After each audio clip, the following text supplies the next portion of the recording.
The game starts with Extra this time, who plays an island and casts Consider, surveilling one and drawing. The other 3 players each only play a land for turn, with Sam playing a mountain, John playing a swamp, and Tom playing an island. The turn then moves to Extra, who plays a mountain, then taps 2 to cast Referral, Chief of Compliance. Extra passes. Sam plays a mountain, then casts Goblin Instigator, which makes a 1/1 goblin on ETB. Sam then passes to John. John plays a mountain, and casts Rakdos Signet before passing. Tom plays an island for turn, and casts everyone's favorite Persistent Petitioners. He then hands the turn to Extra. Extra plays a Shivan Reef, and immediately passes, keeping his mana open.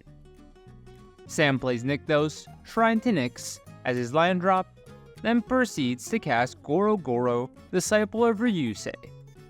He activates Goro Goro's first ability, giving his creatures haste until end of turn. Sam then moves to combat, swinging all out at John, before giving him the turn. John plays a mountain, and continues to ramp by playing Solemn Simulacrum, and getting a swamp onto the field. John passes. Tom plays an island for turn, then casts his commander, Bruvac. He passes, with Extra chiming in with a big score on his end step, discarding a card to draw 2 and make 2 treasures. Extra then moves to his own turn. Extra plays an island, then casts Strike It Rich, making a 3rd treasure. In typical blue player fashion, he passes with mana open for responses. Sam plays a mountain, then casts Beetleback Chief, who makes 2 1/1 goblins as it enters. Sam passes. John plays a Tainted Peak as his land drop, then attacks Sam with his Solemn Simulacrum. Sam surprisingly declares no blocks, giving John the conditions he needs to cast his commander, Rakdos, Lord of Riots. He continues by casting Stormfist Crusader, then passes to Tom. Tom plays the Persistent Petitioners in his first main phase. He also plays the Rune Crab, but unforgettably, he misses his land drop and is forced to pass. Extra, however, gets the last word in by casting Izzet Charm on Tom's end step, choosing the draw 2 and discard 2 option. The turn then moves to Extra. Extra plays an island, then casts his commander, Niv-Mizzet, Parun, taking 1 damage from Shivan Reef in the process. He then passes to Sam. Sam plays a Battlecry Goblin. He then casts Brightstone Ritual, triggering Niv to draw 1 and ping down Sam's Goblin Instigator. The ritual then resolves, giving Sam 6 red. Sam uses some of the mana to cast his own commander, Krenko. He then activates Nykthos, adding 6 more red mana, which is equal to his devotion. He pays 1 red to activate Goro Goro, giving his creatures haste and letting him activate Krenko's tap ability. Extra responds, however, casting a Braid to deal 3 damage to Krenko, while drawing 1 and pinging one of the goblin tokens with Niv. Krenko dies, then his ability resolves, letting Sam make 5 1/1 goblins. Sam then decides a good dose of revenge is in order, so he activates Battlecry Goblin's ability twice, giving his creatures haste and +2 power. Then he swings everything he has at Extra. Since he attacked with more than 6 total power, he also gets the benefit of Battlecry Goblin's attack trigger, making a tapped and attacking 1/1 goblin. Extra blocks the Battlecry Goblin with Niv, and the non-buffed Goblin with Brawl, then takes the rest. With nothing else for now, Sam passes. On John's upkeep, Stormfist Crusader triggers, and each player loses 1 and draws 1. John then goes directly to combat, attacking Extra with Rakdos, and Sam with Stormfist and Solemn Simulacrum. Neither player blocks, giving John a hefty discount on his creatures.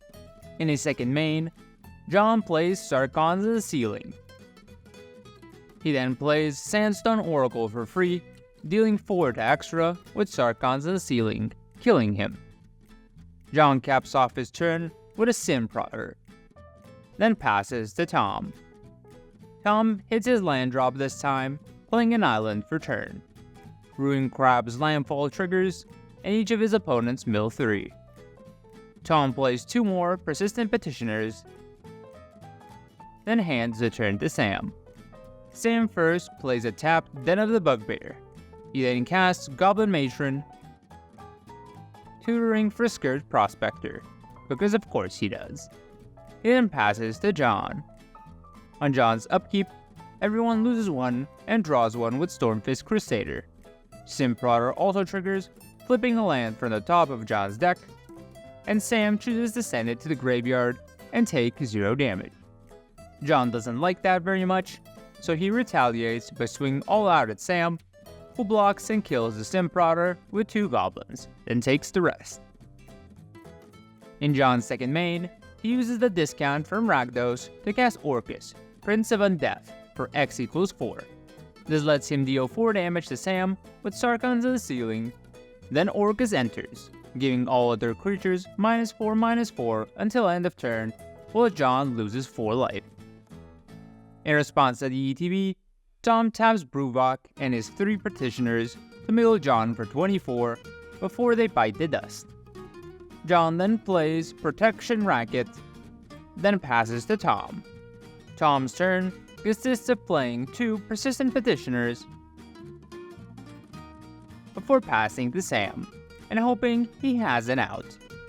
Sam plays a mountain, then casts a Scourge Prospector, Runevelt Hordemaster, and Squeed Dubious Monarch in order. That's about all he can do for now, so he's forced to pass to John. On John's upkeep, Protection Racket triggers, and John flips the top 2 cards of his library. Tom decides to lose 6 life in order to exile the first, and Sam also loses 5 life to exile the second. John plays a mountain for a turn, then goes to combat. He attacks Sam with both Rakdos and Orcus, which is enough to take him out of the game. John then plays a Commander Sphere, taps it for red, and sacks it to draw a card. He then casts Corridor Doomscourge, goading Tom until the next turn, then passes. Tom plays 2 more Persistent Petitioners on his turn, with John responding to the second cast by bolting the first petitioner Tom cast this turn.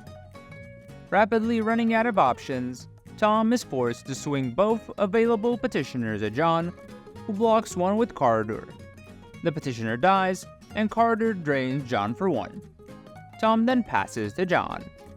On John's upkeep, Protection Racket triggers, and Tom let John put the revealed card to his hand. John plays a Swamp, then swings everything at Tom, who gets very close to death. Tom then takes his turn, plays an island, and the Reflection of Littjara, before deciding enough is enough, and concedes the win to John.